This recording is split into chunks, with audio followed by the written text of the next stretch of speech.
everybody, I am Angry Bird.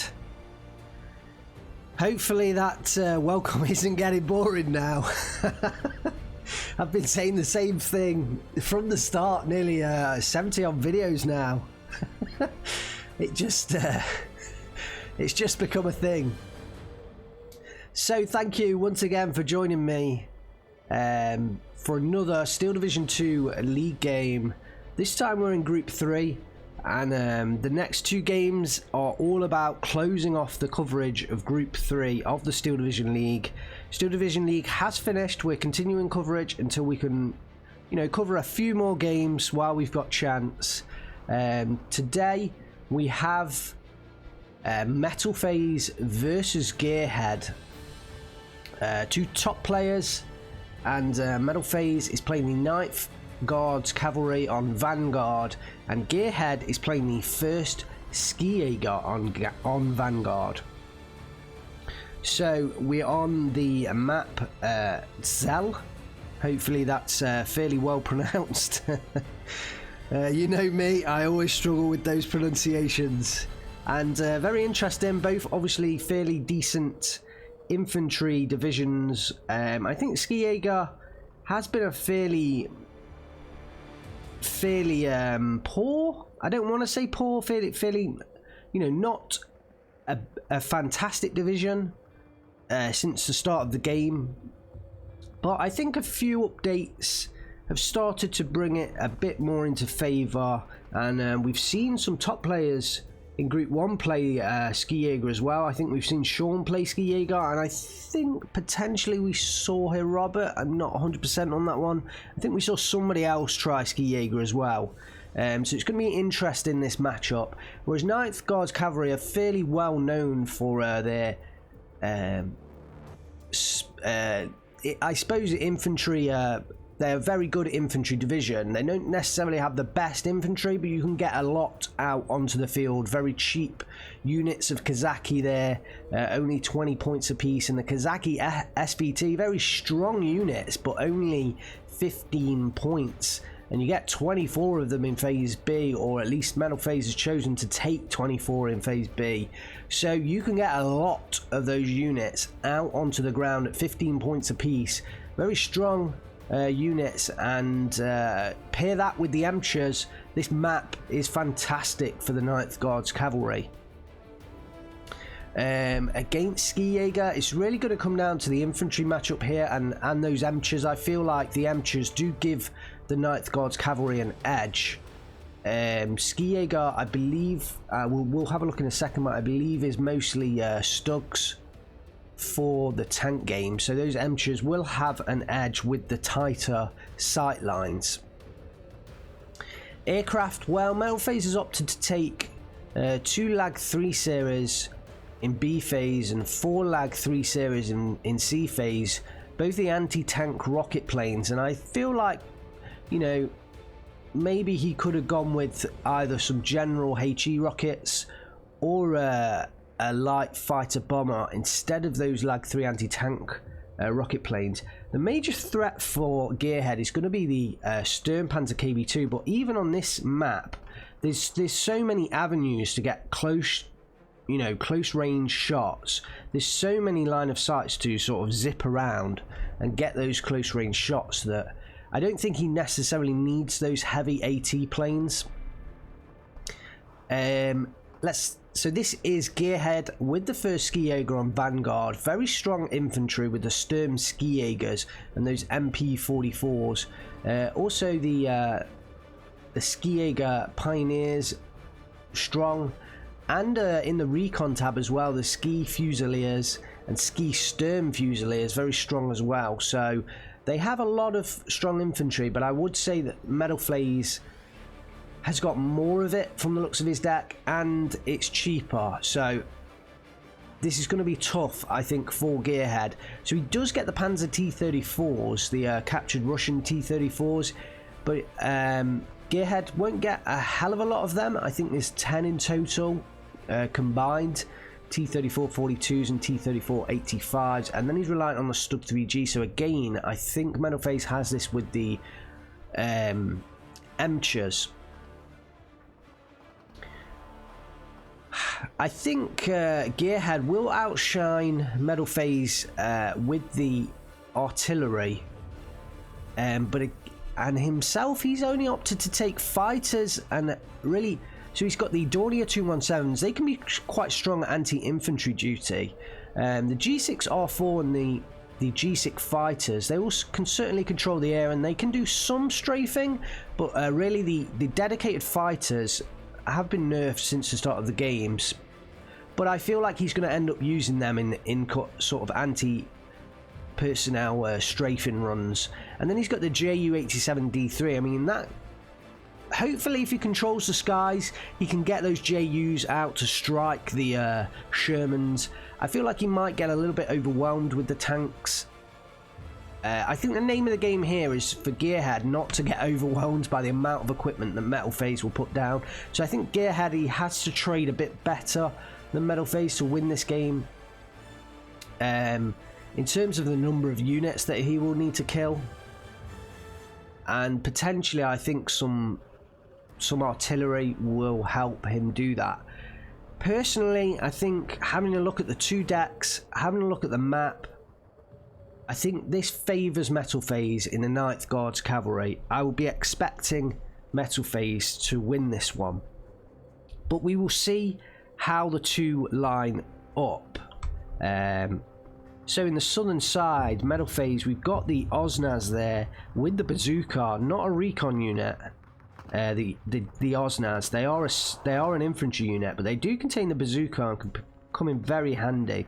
But an M42 and a Kazaki Maxim. Didn't see him take the Maxims, so obviously favours the Maxims at the 100-meter distance. In the centre, we do see a couple of Emchas coming out, OB25. Maxim M42, so looks like most of his push is into the centre, and I think generally this is what happens. Most of the fighting actually occurs in this sort of 3/4 of the map, and then this area here is pretty difficult to fight over because the sightlines are a lot more open, and both players tend to take more infantry based decks.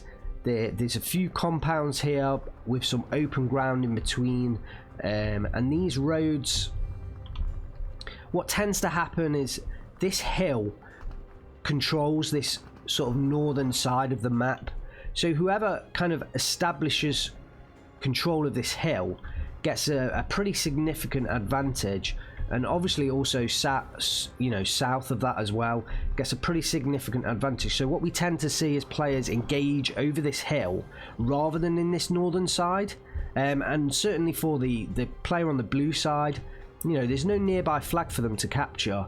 The player on the red side, they may want to capture this blue flag here, but for the blue player, there's no real, there's no opposite flag. I'd like to have seen a flag in this compound, because that would pair off and ensure some fighting occurs over this northern side. But if the red player decides, he doesn't want to go after this flag, then there's no advantage for the blue player to push through. It's better off to capture this hill in the centre ground. So I feel like that, most of the fighting occurs in particular over this hill, and then further south as well. A lot of fighting occurs down this road and potentially over this sort of group of houses here with the church as well. And we will see how this one gets underway. We're waiting for both players to kind of start the game. It's taken a little while for them to decide how to set up, but both players, obviously starting with infantry decks, you tend to put a lot more units on the ground, because with tank decks, your units at the start are a lot more expensive. So Gearhead just ordering the Ski Jaeger Pioneer there. We have a couple of T-34s at each position. The MG42s will outshine the Maxims, but really with the short range engagements, the Maxims, it's not like you're engaging over, potentially in this position here. If Gearhead managed to get an MG42 into here, he could engage the full 1,500 meters. But actually the MG42s, a lot of the time, if you put a Maxim in the forest, it's engaging here, look at about 400 meters. You know, potentially this area here is best for MG42s because they have a lot of open ground that they can, you know, decimate infantry over. But yeah, the Maxims, they are definitely a worse unit in general than the MG42. But on this map, I feel like because of the tighter sight lines, those Maxims, you know, a lot of the value of the MG42 in the 1,500 meter range, you know, is lost because this map is so tight. Here we've got the Maxim 1,000 meters, and it's going to be able to fire obviously all the way down this road at 1,000 meters, but also anything coming out of these forests that, you know, they're only 1,000 meters, well, they're 500 meters away, so it's not like he needs the 1,500 meter range which the Ski-Jaeger MG42 provides Gearhead. I'm just going to see, yeah, here you go, look. So here's this 1,500 meter range, but this MG42 really, at its longest range, is restricted to about 1,200 meters. So don't underestimate the Maxims on this map. And both players actually setting up no real skirmishes, so both players respecting each other at the start of the game. Gearhead's managed to push slightly forwards. We've got an M42 engaging the T-34-42, but Gearhead has actually got that to come straight off the road, so we'll get out of line of sight of that MG42. MG42 of the M42 gun. My apologies there. So, like I say, no real major skirmishing at the start of this game. I do like Gearhead. He's picked up a very nice position here. I'd like to see him reinforce that position if he can. Yes, we've got Ski-Jaeger Pioneers coming in. He does have to worry about this MG42. It did manage to get a shot off against the T-34, so potentially this infantry may well go down. The Maxims do start to engage now against the SDKF 251, I think, and the infantry in this compound, or potentially no, the Ski-Jaeger Pioneer moving across the open. Yeah, both of them engaging that Ski-Jaeger Pioneer. So Gearhead really on the advance in the early game and pushing forwards, potentially could take up a rear flag. The Dornier 217 will come in and look to handle those Maxims. I'm interested in, will this M42 gun get the shot off against the infantry? No, just out of line of sight. So Gearhead will maintain those infantry, and actually going after the M42 gun there, potentially ordered it in for the Maxim, but switch targets. Those Dornier 217s, they can do a great job at pinning down all of the units in here. Only Kazaki for Metalphase in here, so these Ski-Jaegers, if they get the HE shells off, they will be able to do a decent job. It's really, there's like this gap. I've never noticed this before. I've always thought this was all heavy forest, but there's a nice gap here of light forest which provides just over the 100 meter sight line, which is why these Ski-Jaegers, I think, have backed off for Gearhead. He's trying to find the 100 meter engagement so he can throw the HE grenades. The Dornier 217 still strafing further up north. Down south it looks like this T-34 has discovered some infantry moving forwards, gun jam the Emcher, and that's a great job. That Emcher would have been a big threat. Gearhead does not need to cover off against the infantry advancing through for Metalphase. Kazaki's coming in, the Ski-Jaeger caught in the open by the OB25. Gearhead needs to pull those Ski-Jaegers back. They're engaging with the MG42, but they're going to get destroyed in the open ground. The Dornier 217, I think, potentially came in for a strafing run there. Gearhead pushing forward as well with the Ski-Jaeger Pioneer, so everything's in Gearhead's favour right now. I guess, down goes a Panzer T-34 from the Osnaz bazooka, and that's the thing these Osnaz provide. They provide that M1 bazooka with a 250 meter range, and often players forget about those bazookas. We're so used to playing off against the Panzerfaust at 180 meters, I believe, that we forget about those bazookas, and they can hurt. Here we go, here's a Panzerfaust. Yeah, 120 meters on the Panzerfaust, sorry. So yeah, Gearhead will be used to playing off against that 120 meter sight line, and if you look, yeah, it's only just this edge of the forest here, so you should be able to see the infantry. Well, potentially the ridge line will have hurt him, but yeah, normally if that was a Panzerfaust he potentially wouldn't have gone down there, but it was a bazooka. And a Gearhead pushing forwards over the open. Just was taken down. Oh no, has just made it into the compound. The Ski Pioneer pushing up as well. That's in a nice position, but he's kind of surrounded his own troops with the Kazaki Maxim and the Kazaki. The Dornier 217 still strafing everything in sight, and the longer he can keep those Dornier 217s around, the better. Metalphase has brought in a Xenart 37 on the back of a Dushka, or should I say with the Dushka carrying it. It's not on the back of the Dushka, but yeah, it's vital to get that anti-air up, because this Dornier 217, well, Gearhead's retreating it now, and I think it's because of the Xenart that's come in. Metalphase pushing forward with the Gazaki, looking for the surrender, but the Pioneer Führer has managed to get there in time, I would hope. We can't quite see the command radius, but yeah, they would have surrendered by now, so it has just got there. Oh, the Skijager Pioneer releasing the Gibalti Louding. Maybe the HE grenade does get the kill. The T-34-85 being fired upon by the M42, but I think Gearhead, he is retreating that. Also the OB-25 engaging with the heat shells. I think it's out of APCR now, so the penetration chance will be quite low against 110 frontal penetration. There's a pack frontal armor, sorry, the pack 36-37 coming up. And Gearhead's quite aggressive in this early stage. I mean, look at this territory that he's captured, but we're still at a 12-12. Metalphase does have this territory back here actually as well. And a tight group of Kazaki PPSHers. If they go down, you know, we're instantly going to see the territory swing back to Gearhead, but, you know, similarly on the southern side as well, so... yeah, it's going to be interesting how this evolves. A pack 36-37 coming in, which is a nice little spot for this. With the two Emchers are in trouble here. Wow, we've got an early off-map, an early Geo 145B off-map. And I wonder whether it's targeting the anti-air here. Or whether he's targeting this forest. Oh, and it does go down. It does go down, so...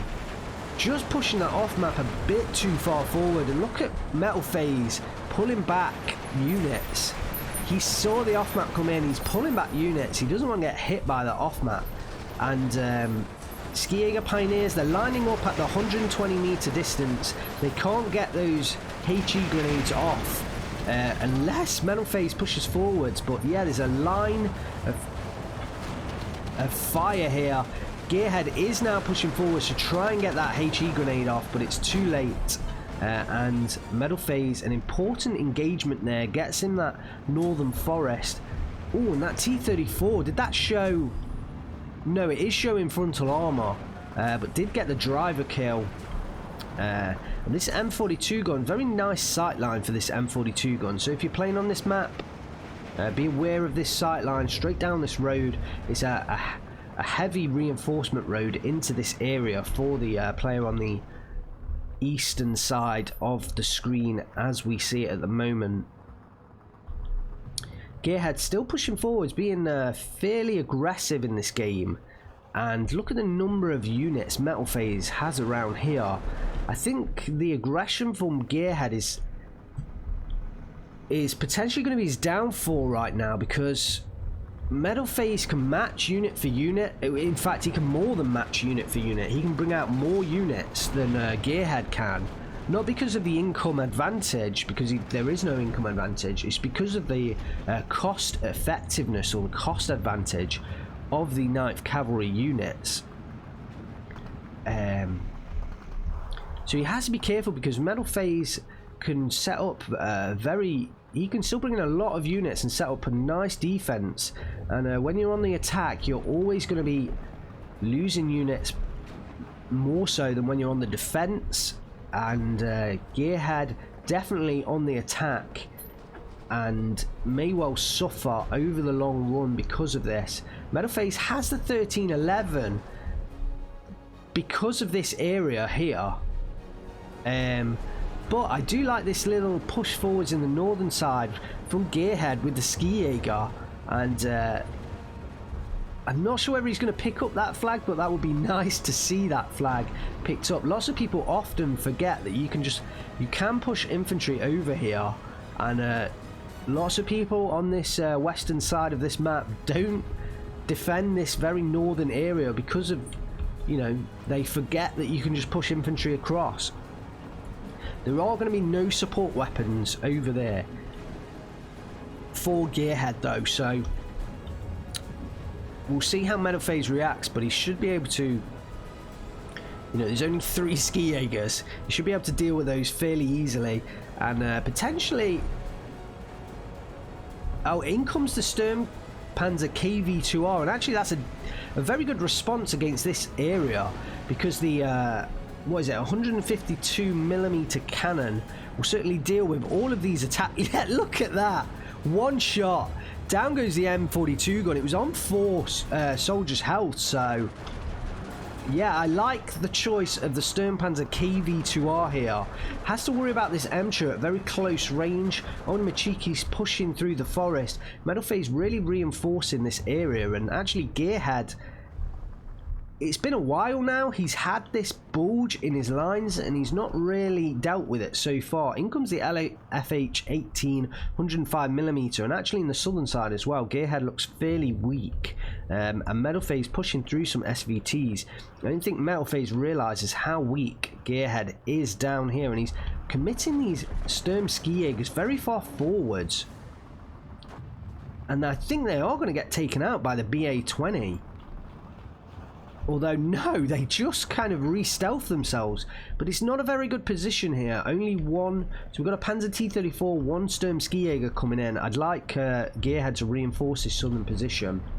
We're out of A phase, we're into B phase, and Metalphase has the 1410 here. He's finally managed to surround the Sturm Ski Jaegers that were holding this flag. Takes him up to a 1410, and he's gaining this flag here, and... I want to say this, I don't know, this should be a red flag. This should be a red flag, so he's obviously gaining this flag here, which should give him the 39. So maybe this one is a blue flag at the start of the game. Yeah, I guess it must be actually, because this one's ahead of it. Yeah, so yeah, these 2 flags here, this centre ground is what's winning Metalphase this game right now. And actually, when you look at the number of units on the ground, Metalphase has a hell of a lot more units. Some of that I think comes down to the, like I've been saying, the cost effectiveness. These Kazakis, 15 points apiece. We're into B phase. You know, Gearhead has 120 points. He can bring in the Ski Jaegers at 25 points apiece, and that's going to get him 4 for his 120 points a minute. The SVTs, the Kazaki SVTs, what, he's going to get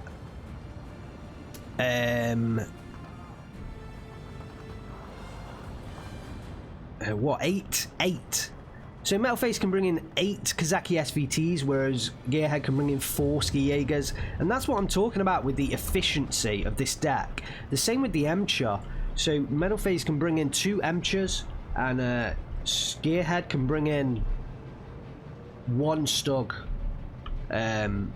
in 1 minute's tick. So again, it's just that cost efficiency of Metalphase's units. So he's got a lot more on the ground right now, but I also think Gearhead's been very aggressive in this early game, and the aggression I think will have hurt him, because when anybody attacks forwards, they are bound to take more losses than when defending, because you can put your AT guns in this defensive position, and somebody attacking into it is going to take more fire from these ambushing positions.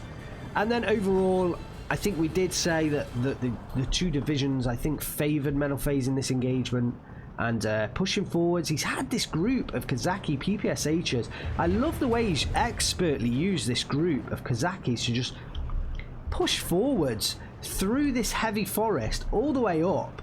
He has managed to get them over the light ground there, and he's capturing this rear flag. Expert use of the Kazaki PPSH here, and he's going to do the same with the Kazaki SVTs. He's just going to bring them up through the forest. You know, there's been no tanks in this area. I think Gearhead's had a very light defense of this area. I think he's pushed more for this position up north. And down these two roads alongside this hill is where Gearhead's really been pushing his units. He's had a fairly decent defense in the southern side in terms of he's been able to hold off. But look at all the Kazaki SVTs just pushing forwards now, and really only a Ski Jäger in his way. That Ski Jäger might escape the Osnaz for now because there's only two of them with the two SVTs. So I think he's going to escape, but unless he puts more in here... he's only got the MG42 after that, but you know, infantry is going to be all over this area in a moment's time. The LE FH-18M will engage well, but actually it's just sorry about that, it's just too slow to, like, in a normal game I would be praising this pick, or it's a great pick, but at 4 rounds a minute on this map it's too slow to take out all of this infantry. Like, this kind of weapon is to take out anti-tank guns, you know, heavy machine guns, fixed defensive areas like this compound here. You could drop artillery onto it, potentially even heavy tanks if they're in a very static location.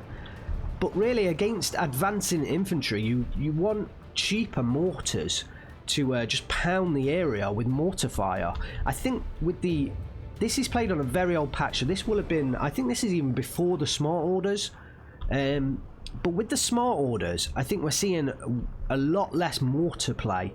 And actually, a couple of mortars would be ideal here to knock out these Kazakis with a quick rate of fire. You don't need heavy artillery to take out these infantry groups. You know, these Ognamachikis will go down to a couple of mortar hits. The SVTs will easily be chunked down by mortar hits, and the same with the Kazaki PPSHs here. Gearhead has now recovered these two flags back to a 13-11. He's got 20 minutes left on the clock to hold on. The Lag 3 series coming in may well go down. Yes, does go down to a quick burst of fire from the ME-109 G6.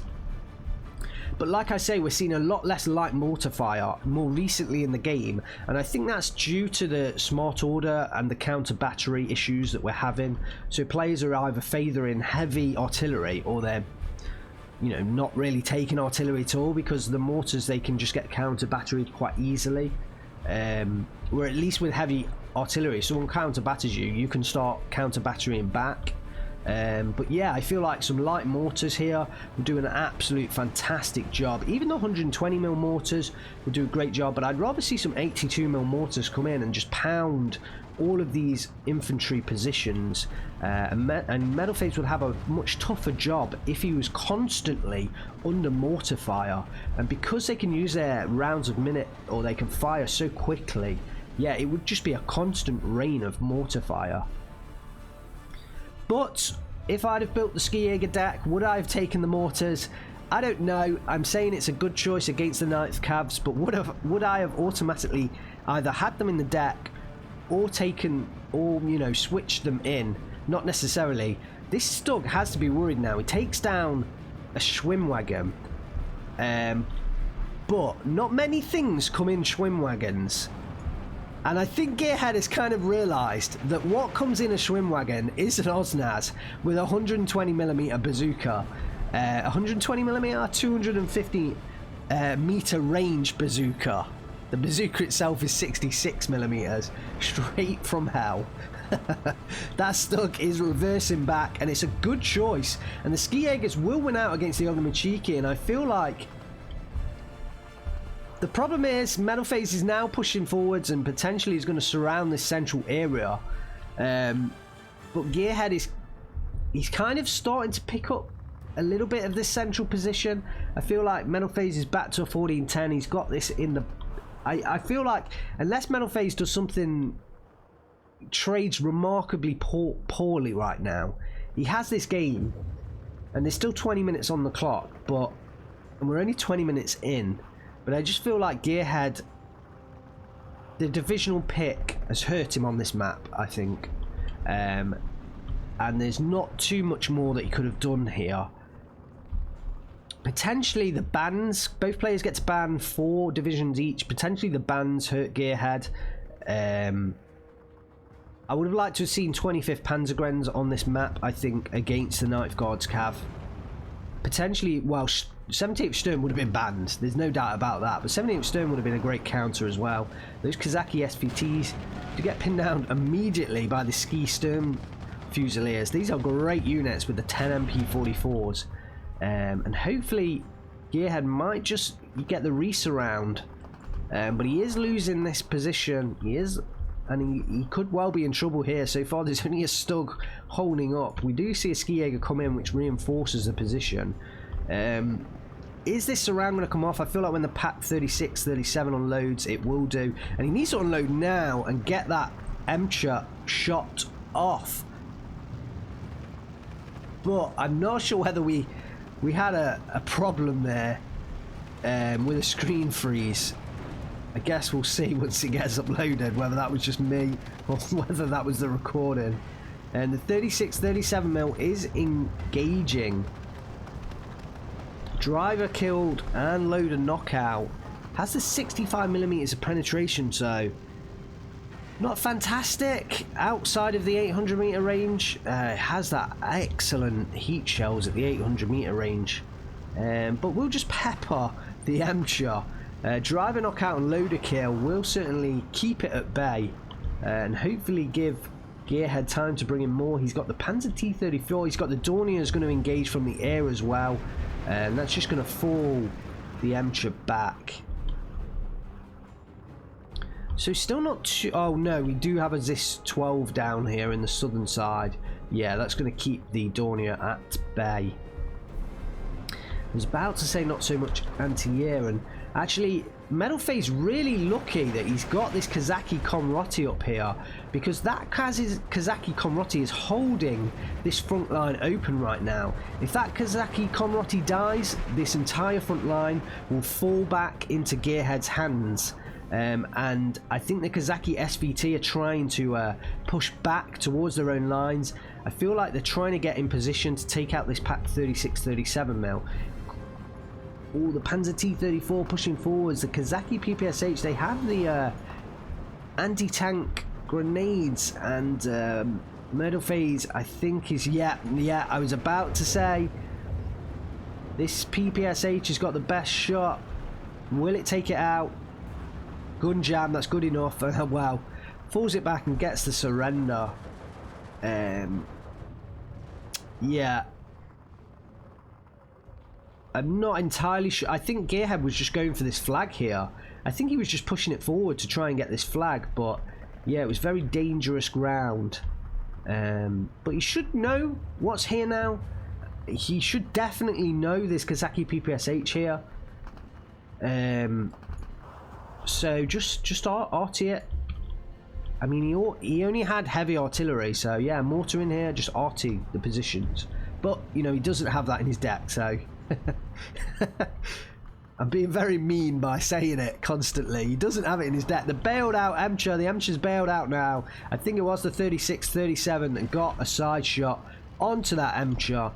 Does get the bailout, so and it goes down. Perfect play. And the artillery now engaging the VZ VOD. Gearhead still has the flag. He is still in with a shot right now, but I mean, I did kind of write him off a bit earlier, but I think he has to trade very well if he's going to win this game. And I think over time Metalphase had the deeper deck. So I still definitely fall this well in favour of Gearhead. Oh, the Ski Jäger go down in the transports. That'll have been a harsh loss. The Stug 3G being engaged by the Kazaki PTRD. The SDKF said 7-2 coming up now. That's going to engage, oh, the lag strike onto the Stug 3G. And that was really hot. Look at this line of Kazakis. And Kazaki SVTs as well. SVTs are so strong in this game. So to have a line of Kazaki SVTs, it's, yeah, they are now pushing forwards, revealing infantry, and it's, unless Gearhead deals with that, the flag is going to go down. He's still not managed to deal with these Kazakis behind enemy lines, and then I feel like this has been costing him throughout the game, certainly in terms of points, but I guess if he's just holding this front line, at some point he might be able to get a chance to deal with it. But while his front line is constantly being pushed, it's hard to invest resources in this position when you just need to constantly be reinforcing your front line. We have now got a decent front line from Gearhead, where he's got, you know, a nice front line of units. Metalphase kind of has these little pockets, gaps between the front line, but I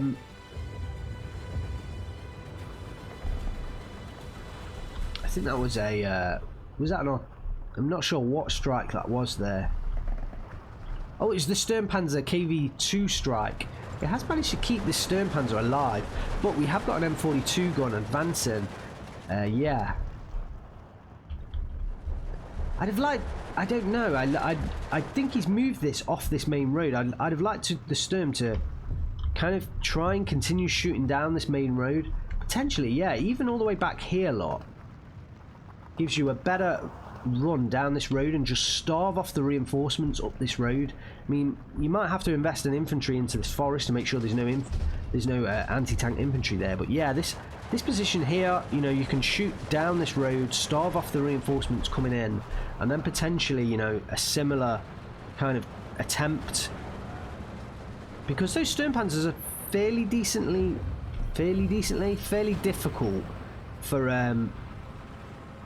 Metalphase to deal with. So yeah, potentially up here, you know, might be another nice spot for the second Sturmpanzer that the Skijäger get.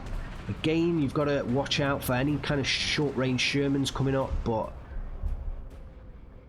you know, the Ninth Guard, there's also the lag issue, and down goes, just as we're saying that. No, that's a Sherman. Where was that KV? The KV-2 must have gone down. It was right here. Where has that gone down? The lag... There it is. Look at that. Look at that tank.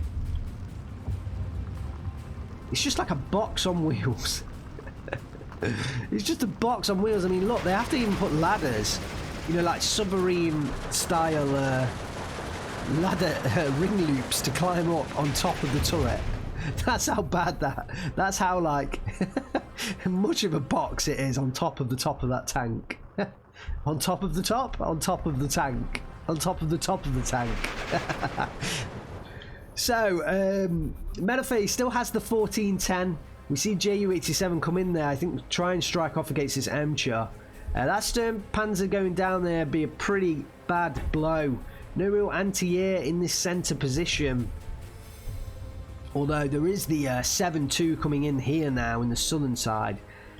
And yeah, this kind of line of troops that Gearhead's had, especially these two down here that have just, well, one of them, sorry, has just gone down. Yeah, it is being picked slowly apart by Metalphase, and the Skijäger Führer there caught in a bit of bother, having to fall back. But I think we'll just survive with the support from the Stug 3G. The Skijäger up here has got into a nice position. It's just a shame that this reinforcement road is never really used. Yeah, you see, everything comes down this little road here. So it's bypassing this reinforcement zone where the Skijägers have come in. I mean, potentially you could, you know, push down into this nice little position, but as soon as they're revealed, they're going to get taken out by the Zis-12 gun. Maybe if he was able to get a Führer down here, he could, like, push the front line. But that obviously he's got much better things to concentrate on right now.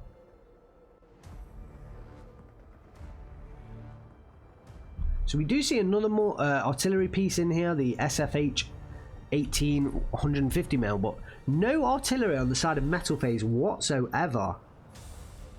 And he's not hurting right now. I think the cost effectiveness of his infantry has really shined through, but yeah, a little artillery onto this spot down here would be nice. A little onto the defensive positions that Gearhead has. Oh, this Ognamachik is nearly reconnected the lines here. Potentially, if he could just push up, he could reconnect this position.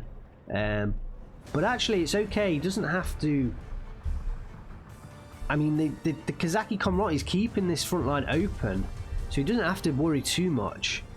The Sturm Skijäger are going to be a decent unit against these Kazaki PPSH, actually. Finally, we've got some investment with the Sturm Skijäger, and they can definitely take out the Kazaki PPSH with those MP44s. But it's just a case of, yeah, this position here is under a lot of threat now. A hell of a lot of threat. This position is going to get lost, I think. It just needs Metalphase to push in some infantry, which is on the way now. And this position is going to go down, which potentially will give Metalphase the 15-9. Yeah, if you look at the flags, this one as well is very weak. I think Metalphase is closing in. The northern side looks much stronger for Gearhead. It's this southern and central area that's looking pretty weak right now.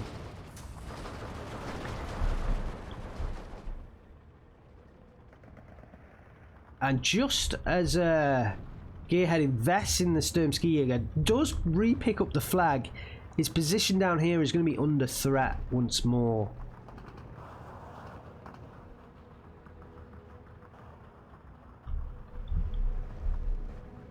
We've got some Sturm Skijäger who are going to come in and should destroy the Ognamachiki. We do have a Stug 3G coming down now as well. We've got an M42 gun here from Metalphase. And I think he's still reliant on the Lag 3s to take down these Stugs. But I think they've been doing a fairly decent job so far. The Kazaki Redzvedka, one of them goes down in the white truck there. Or what's the official name? The M3A1 Redzvedka.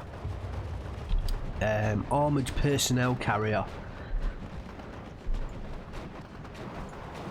And yes, the Sturm Skijäger do push forwards.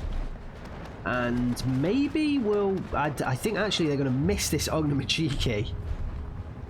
But Metalphase has picked up this flag, and as soon as those Sturm Skijägers, yeah, they're going to get spotted by the Kazaki Redzvedka, and they are going to go down. Wow!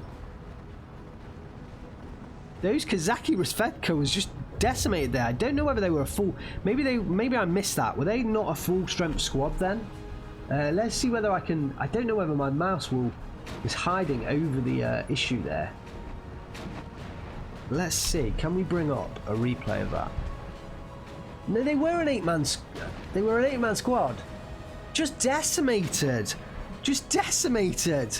Wow, those Sturm Skijägers, those 9 MP44 just absolutely decimated those PPSHs going through there. Unbelievable.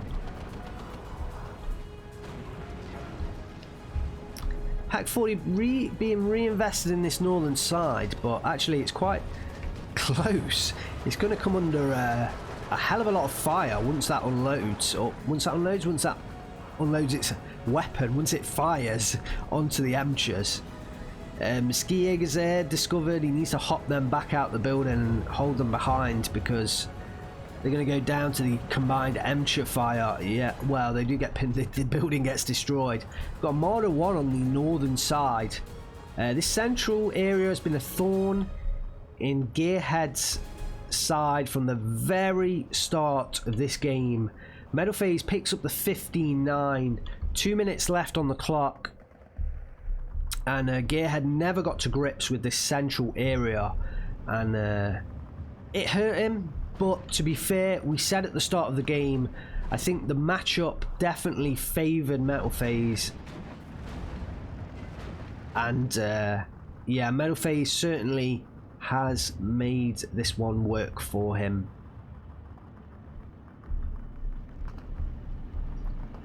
But sometimes, you know, we say the matchup favours Metalphase, but they get to know the decks in advance. They get to select the divisions. They get their own bans, so you know, Gearhead potentially the divisions that he liked got banned, and he couldn't. He resorted back to the first Skijäger, but I think they were kind of outmatched on this map by the 9th Guards Cavalry. On a more open map, I think the Skijäger would have had a better chance of this because the Stugs, you know, outside of these tight sidelines, the stug down here has gone down. I think probably to I think they're rocket strikes, the trajectory of them. But the Emch is just pushing right the way forward. Ski Jäger engaging with the Panzerfaust. I would have liked to have seen Gearhead like move that back. Does take one out. I'd like to see him move it back, wait for it to reload, and then move it forward again. Metalphase now reacting, taking it out of range of the Ski Jäger's Panzerfaust. But he has held the ground for now in this southern side. And some Jagdpanzer Gazelles coming forwards. And with the you don't see these too often, so we're going to have a look. It's got an M42 on the back of a half-track. Firing on the Emcher just up the road there. Will it get a second shot off? Oh! I think no was the answer. Let's have a look at this one. Oh, there goes the victory. We just didn't see that at the very end. 35 minutes, 53 seconds. Congratulations to Metalphase. Picks up the victory against Gearhead on Zell. And I love the icon for Zell. It's so true, isn't it? It's like, Forest. You are going to be in store for Forest.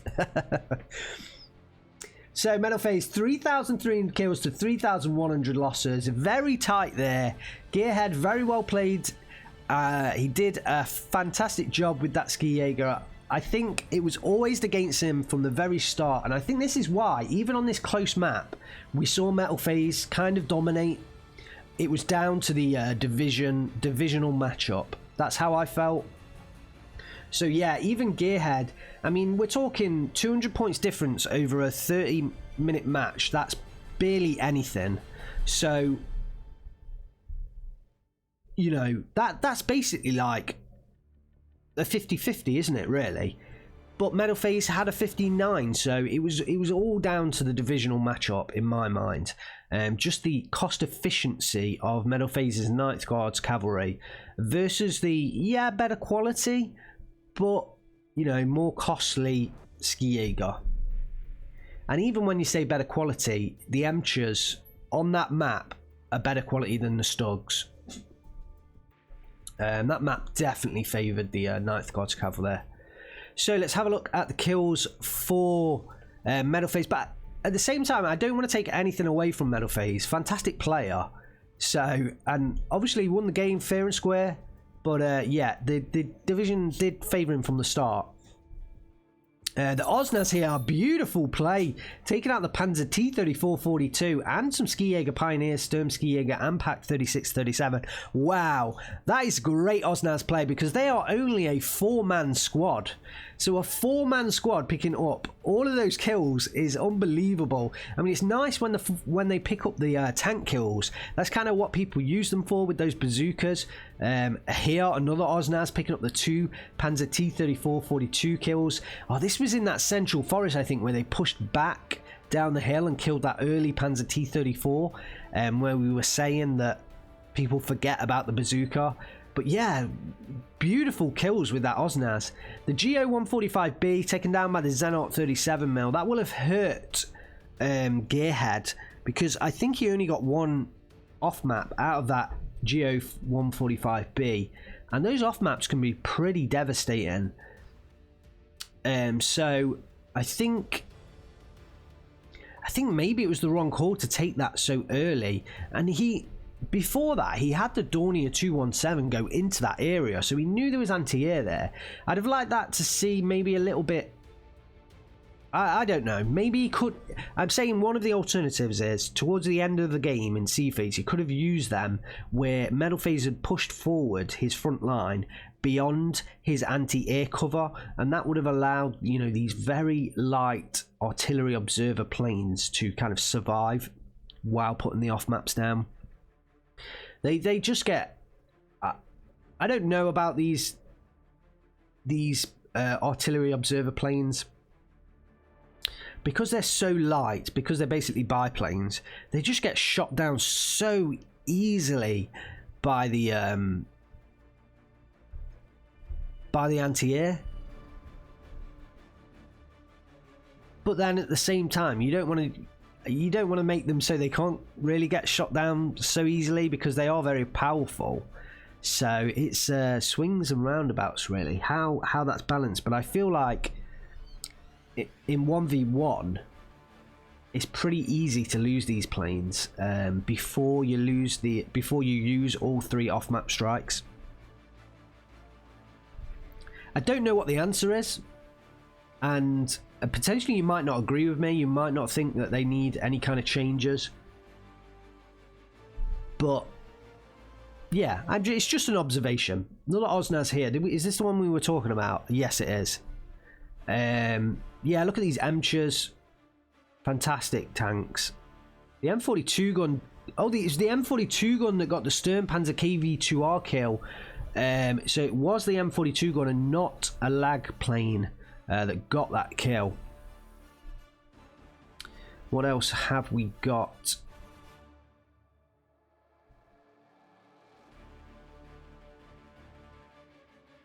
Lag 3 plane getting a nice bunch of kills there. And then, yeah, some more Stug kills. The Zis 12 gun getting the ME 12 anti-tank gun, getting the ME 109 and the Dornier 217 kills. And then more Emcher kills at the end as well, so... The Osnaz for me really stood out there. Losses, the Pak 36-37 did a decent job, I'm assuming, at taking out these in the transports.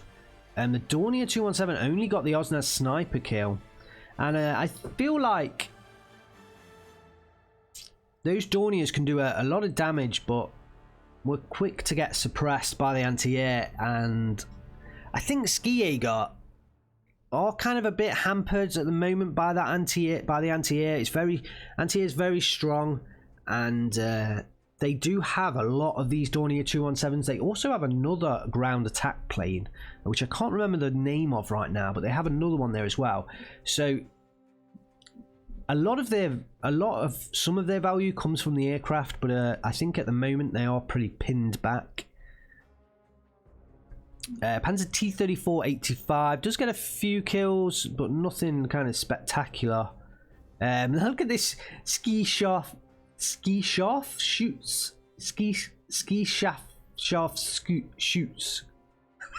I'm sorry. Ski shaft shoots gets the 2 Maxim kills and the M42 45mm kill. Sturmpanzer KV-2R, lovely job. Although even this Sturmpanzer KV-2R is quite expensive.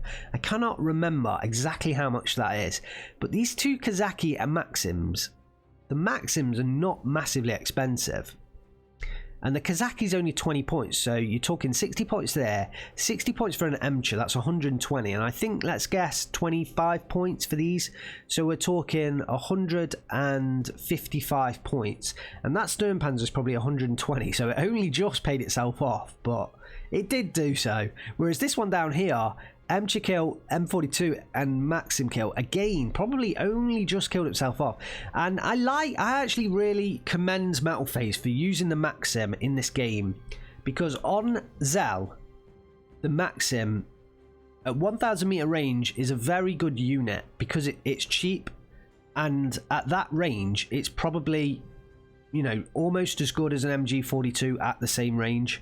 So yeah, I like the choice of Maxims here. Very nice choice of unit. So well done, Metalphase, for choosing that unit on this deck, on this map. He's probably got it in his main... He's probably got it in his deck. He probably didn't alter this deck for the map or the matchup. But Ninth Guards Cavalry in a normal deck, I probably want to be taking SG-43s instead of Maxims on a normal map, should I say, on a more open map. But on Zell, it was a nice pick there. I like, because you probably get more of the Maxims as well, which is a good pick. These Sturm Ski-Jaegers, like I was saying, these are very strong, and look at the kills that they can get. The MG42 did take out a Maxim and an M42 gun and 2 Kazaki SVTs. So yeah, I mean, if we look at the kills from Gearhead, he's killing a lot of infantry units here. It's just Metalphase had so many of them that he just couldn't kill enough of them. He just could not kill enough of them. Oh, and oh no, that's the SDKF 72 did get the kill on the lag 3 at the end there. So congratulations to Metalphase, commiserations to Gearhead, and I think that was a nice game to watch, and I enjoyed watching. I picked that game out of the 2 games between these 2 players because it did have the Ski Jaeger playing and the Knight of Guards cab, and I wanted to see how the game would play out. I've played both Gearhead and Metalphase. I think Gearhead, well, Gearhead beat me 1-0, and then I conceded the second game without playing. And then Metalphase, we were a 1-1 draw in that game.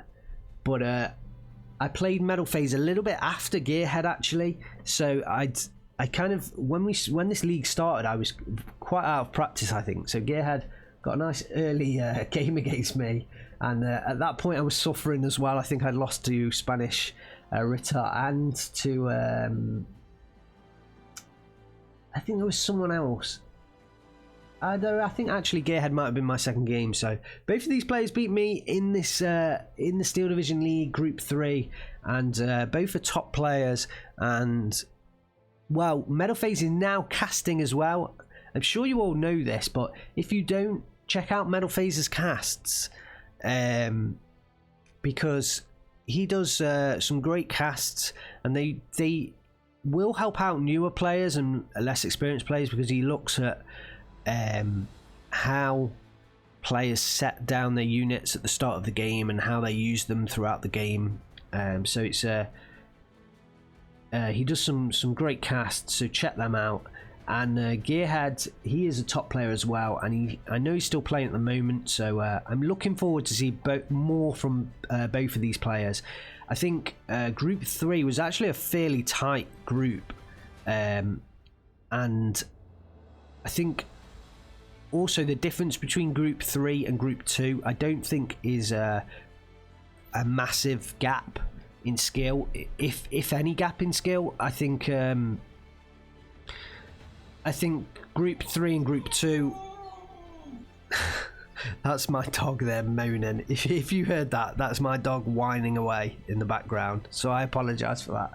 But yeah, like I was saying, there isn't a major difference between Group 3 and Group 2. So even, you know, I'd like to see more from both of these players, and I'm sure we will see more in the future. Right, that's me done. Thanks very much for watching. Give me the thumbs up if you enjoyed the video. I hope you did, and it does help me, because it helps with the YouTube algorithm. If you haven't subscribed, click subscribe so you don't miss any action, and also check out the links in description to my Discord, Patreon and Twitch pages for more content. Thanks very much, guys. I am Angry Bird. I will see you next time.